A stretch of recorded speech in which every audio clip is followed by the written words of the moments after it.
What to you represents the very best of television? The very best of television used to, for me, represent the eye observing, the lens observing. But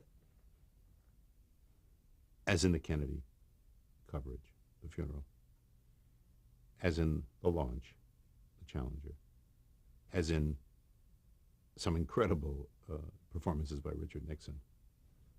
Um, Unfortunately, I think we're in danger of turning that eye on everything now, uh, as we've seen, and that may not continue for me to be the best thing television can do. Um, when it unites us, uh, as it has in the past, I think it serves a tremendous function, uh, turning the country into a family. Um, and of course, we've been blessed to see some incredible performances. We can see anything and everything. I think our problem is that not that you asked me this, but that we're not discerning, that we think it is our obligation to watch it all the time, rather than participate um, in a more selective way in what we watch. Because nothing can be wonderful all the time, and it isn't. Is more better in No, terms of of course not. choice? No, because the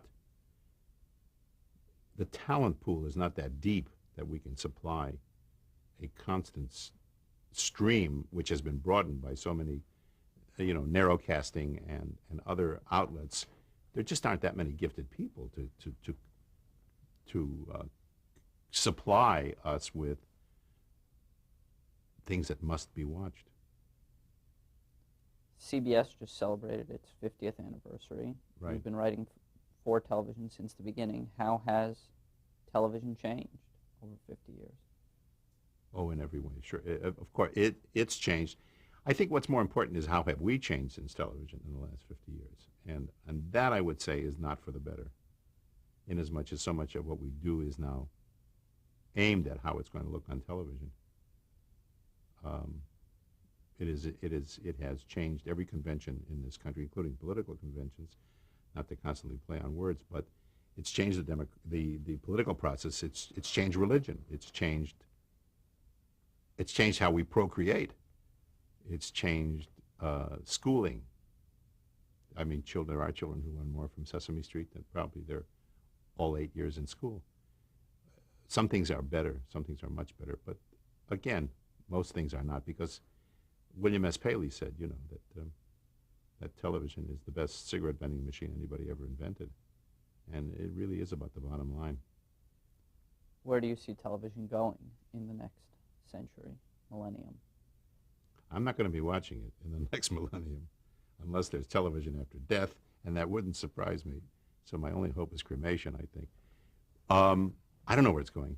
I have no idea. I mean, technology is so far ahead. It's like another species of human works on the technology, and then we take over. The ones we know, the ones who put atomic bombs in the Wright brothers airplane, and who put cancer into cigarettes. I don't know. Technologically, it's impossible to know. I mean, yes, it's impossible to know. If television were never invented, what would Larry Gelbart be doing today? Probably talking to an empty chair. What would I be doing? I would be doing radio. I'd be doing movies. I'd be doing theater. I'd be doing I'd be doing something that had to do with words. And is that how you would like to be remembered? How I'd like to, I don't care how I'm remembered. I would just like to be remembered, long enough for the ride back from the Memorial Park. But we're remembered by our family. We're remembered by the people that are close to us. I don't think we're remembered in this business. Because this business is always new. It is always about change. Every time, I mean, you've mentioned a dozen projects. Each one of those began anew. I didn't go to the same, and that's why MASH ultimately became unsatisfying for me, because I was doing the same thing over and over. So other people will be doing it over and over. And they'll remember a joke. They'll remember this or that or that. But I mean, really, if you know, it's the people who are close to you who remember you. You'll leave television to new fetuses in new suits. Yes. Good luck to them all. Could you say a few words about some people? Give me the people. I'll give you the words. All right. Danny Thomas. Danny was.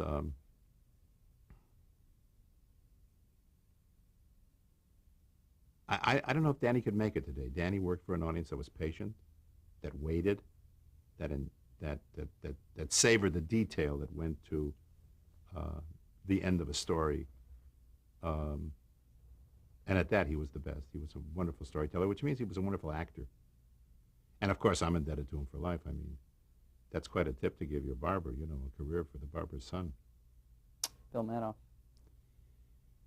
Bill Manoff was one of my first teachers after Mac Benoff on Duffy's Tavern. Bill taught me how to write. He taught me not to write, how not to write, how to wait till the very last minute, how to wait until they're strapping you into the chair before you finally grab the pad and the pencil or the processor and the keyboard. He was a tremendous procrastinator, but by God, he was funny. He could sit down with a yellow tablet, and in a few hours, he would write a half-hour show. Hi, Averbeck. Hi was, Hi is, because in my memory he's alive. He was dear. He was just, in a town and in a business that's not dear, he was affectionate to material. He was respectful of material. He was fastidious in his clothes and his friends and in his work. Phil Silvers. Phil Silvers, I was not close to Phil Silvers. I wrote a pilot for him once that didn't go happily because then we'd have been working together. Phil was negative in so many ways. He really was. I used to tell, when I meet Phil, I would always tell him what was hurting me. I wanted to beat him to the pain. I didn't want to hear about what was making him sick. I told him what was making me sick. I don't mean to be negative, but we didn't have much of a relationship. He was funny professionally. He was extremely funny, and like Mel Brooks again, being different from the people in the category called funny. I don't think Phil ever told a joke in his life, but his attitude was incredible. He was just the prototypical street smart New York wise guy. He was terrific that way. And he's got 5 of the most incredible children, all daughters, that I've ever met in my life. They used to live down the street here. I don't know where those girls came from. Down the street, I know, but such incredible women. Fabulous. Bob Hope.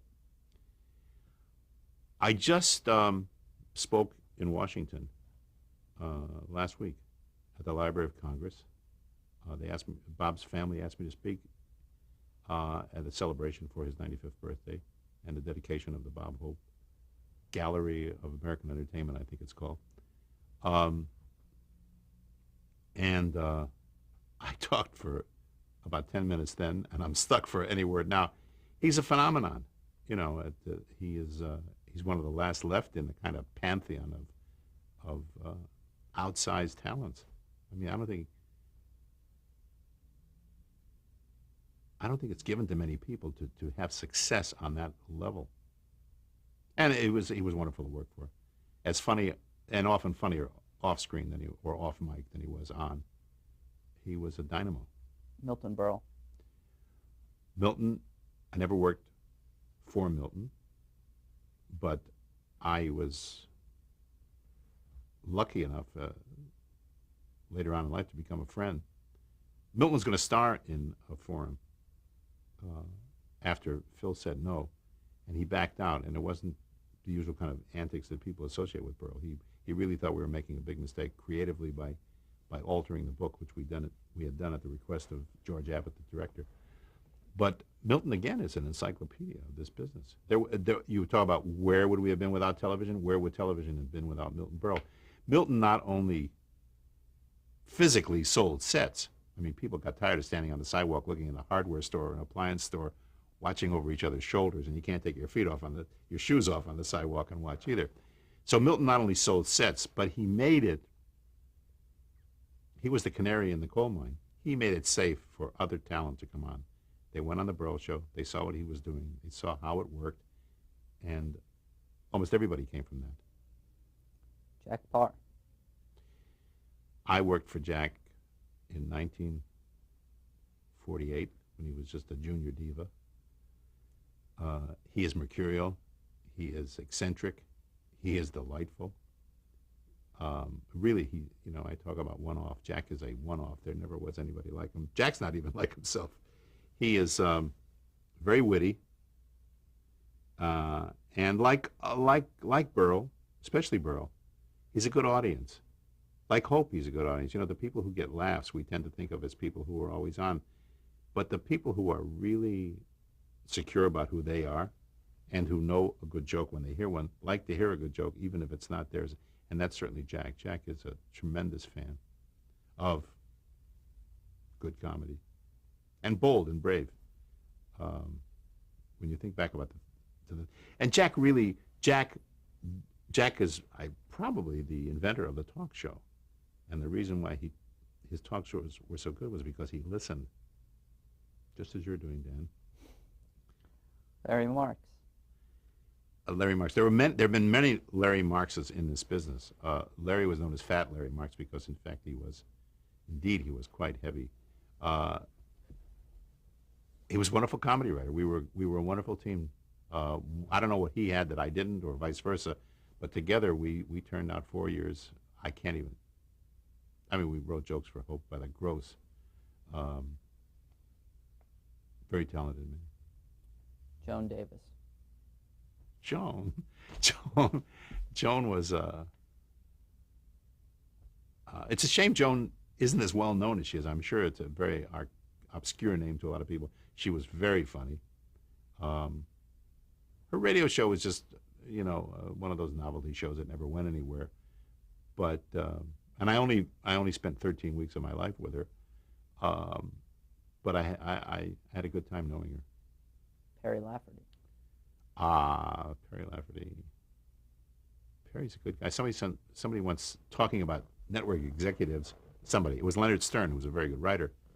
He once said that in this world where you're taking orders and directions from people who were like born executives, he said Perry's the only guy in this town who knows what job he's out of, what work he's out of, because Perry was a cameraman, he was a producer, he was a director, and then he became an executive at least two of the three big networks.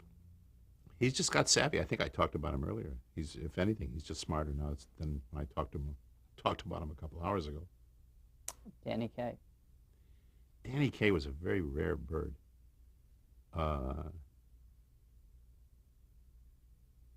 He was hard to read.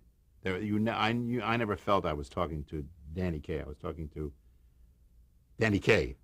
That his public persona was one that protected the hidden one. And Danny did strange things. I remember he said to the writers one night, we were all invited to dinner when we were working on the show, preparing it for its debut, and he said, "Don't bring your wives." Very uncomfortable when somebody says that. It's very awkward. And he did awkward things that belied that kind of graceful, physical thing he had. I don't know. I think it's ironic that he died through a hospital mishap when Danny, was almost as big a doctor as Mel Brooks is. I mean, Danny used to talk about assisting DeBakey, sticking his fingers into people. Rough way to go. Sylvia Fine. Sylvia was very, very gifted. Sylvia and I talked about doing a musical together once, played by George Bernard Shaw, called The Doctor's Dilemma. And she said, the best thing is we'll have total control. And I said, that's the one thing I never want. I want somebody to be able to say, no, that stinks. I think she'd have gone a lot farther professionally if she wasn't part of what was admittedly a troubled marriage. But she was very gifted. Red Buttons. Red has become the George Jessel of this generation. You know, there is no after dinner or pre-dinner or during dinner speaker that's funnier than Red. He just shakes the rafters. He really is extremely funny. We had a period of being on the outs because I left the show with not the best feeling in the world, but we made up. A number of years ago, we were on a plane. I think we were afraid we were going to crash and still be enemies, so we hugged and kissed. Red's, what can you say about Red? He's a guy who was in burlesque, and that's going back 60 years. And he's still around, still making people laugh, still hustling, still making a buck, writes his own stuff, which is rare. When I hear about a comedian writing his own stuff, you know, if I'm wearing a jacket, I snicker inside my lapel. But Red is gifted that way. I really have only happy memories. One of the nice things about getting older is your prescription gets a little rosier as you look back. Art Carney. Just, I think of the Gleason line, "You're the greatest." He was the greatest. I mean, he was a clown, but he could do dramatic stuff brilliantly. I don't think people know how pained he was in all the years we saw him performing publicly. He was very, very badly shot up in World War II and greatly influenced his career and his life. But I love him. Sid Caesar. Sid is a piece of work. Sid is... I remember seeing Sid Caesar when I was a kid in a movie called Tarzan Spars. And in that he did his famous airplane movie routine, which he had done live as a member of the Coast Guard. And I thought about him the way I think about Robin Williams when I say it was almost like extraplanetary. He was just so gifted and stayed so gifted for years and years and years. I think Sid, the tragedy in Sid's life, if there is a tragedy, and maybe I shouldn't use that word, but I think Sid's career was so front-loaded. So much happened to him that was so good early on. I wish it had been spread out over the years so that he could have entertained yet another generation. And Annette Fabray. She had the ability to be funny and remain feminine. Not everybody did. Joan Davis was a very physical comic, and when she got physical, it wasn't very pretty, but Nanette could be funny and still be every inch the lady, which is a gift. Sheldon Keller. Sheldon and I worked together on a lot of stuff together. We were very good together. We had a personal falling out. We didn't kiss and hug and make up on an airplane. And, you keep some friendships and you lose some others. Alan Alda. Who? Oh, Alan Alda, yes. He's that young fellow I keep seeing in reruns. Alan, I always remember that Arthur Miller said that Arthur Kennedy, the actor, was his alter ego in films. I'm not putting myself in the same category as Arthur Miller. But I mean, Alan just turned out to be the perfect sort of idealized extension of myself. And he got to kiss all those wonderful looking actresses. He just was the other half of whatever I was doing. William Self. William Self is almost unknown, unsung, except I do a chorus every time somebody says his name. Very, very professorial guy for a guy in this business. When Gene came to London to talk to me about doing MASH, Self came over too, but Self and I never spent 2 seconds together. He was busy shopping for rare Dickens volumes because he collects Dickens. He is that rarest of commodities in this town, a gentleman and a scholar. Bill Paley. I only met the great man once. I was honored by the Museum of Broadcasting, as it was then called, and part of the Queen for a Day ceremonies was that I was ushered into the great man's office and sat there among his Rouaults and his Picassos, and he pretended like he was interested. A great flair. No, I met him over the years several times. Great flair, great adventurer, and he brought he brings a tear to your eye when you think of the kind of men that used to run networks and the kind who do now. Gene Reynolds. Well, I have to sing. Now I have to break into song and sing "You're the Top." Gene has played an incredibly large role over a comparatively short time in my life. You know, I met somebody the other day who was a band singer, Joe Stafford, who was a wonderful band singer with Tommy Dorsey 100 years ago. And we were talking about the wonderful swing music, that she was certainly part of in a professional way, and I was as a fan. And she said, it only lasted 10 years, the big band era. Dorsey, James, Goodman, Artie Shaw. 10 years. And, we're still listening to those records and still responding to them 50, 60 years later. What an influence. And lest I seem to be drifting off here, Gene was in my life for 4 years. But what a 4 years. I mean, that we worked together on that series as closely as we did, as intimately as we did, as connected as we were. And I don't think it's a sign of an endorsement of a relationship to say we never had a crossword, because, the closest people have crosswords. Just take marriage for a starter. But Gene and I never did have a crossword. We were just in sync. He's funny. He's dry. He started as a child actor. I don't know how many people know that.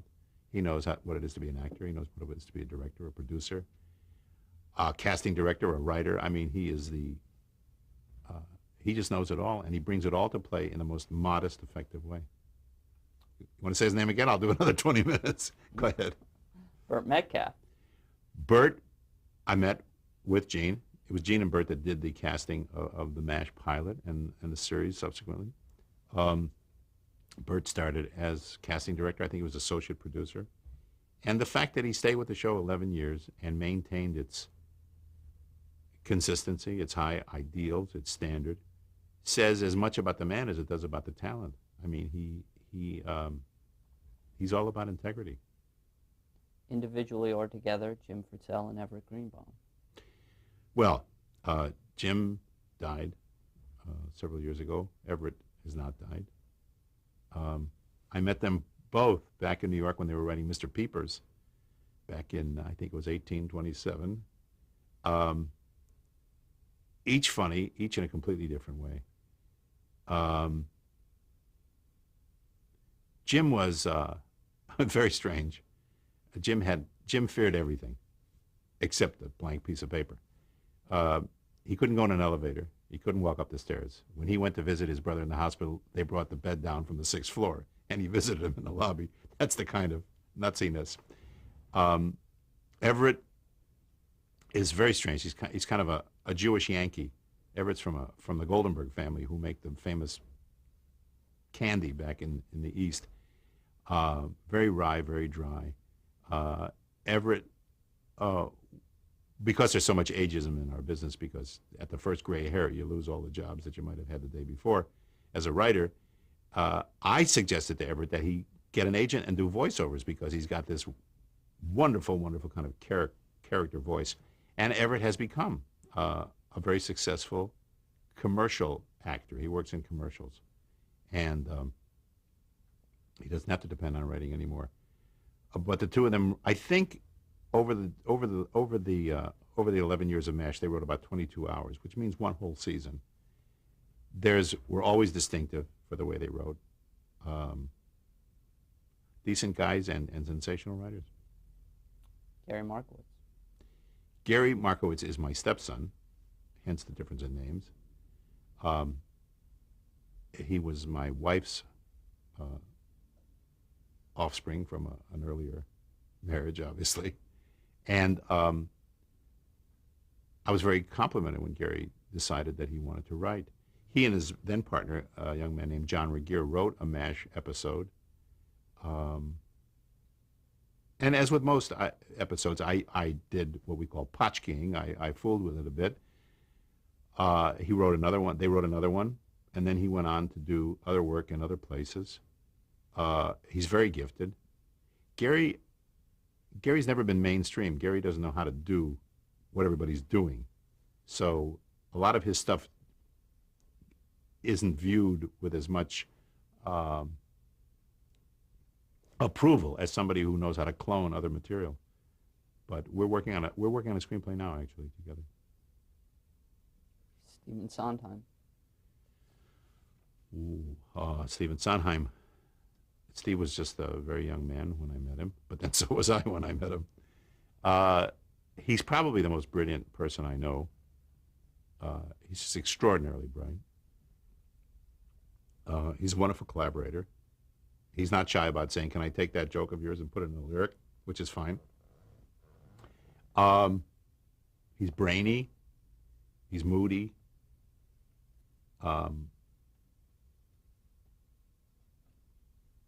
It's not easy being smart. I remember once somebody asked Tennessee Williams what it takes to be happy, and he says insensitivity. And I think that's the case with Stephen. He just knows too much and feels too much to be a day at the beach all the time. But he's I love him. We talk often. We laugh. The sicker the joke, the better. Next. Cy Coleman. Cy Coleman, I'm sure that if you cut his throat in the middle of the night, a song would gush out of his throat. I mean, he's just music. He's just tunes.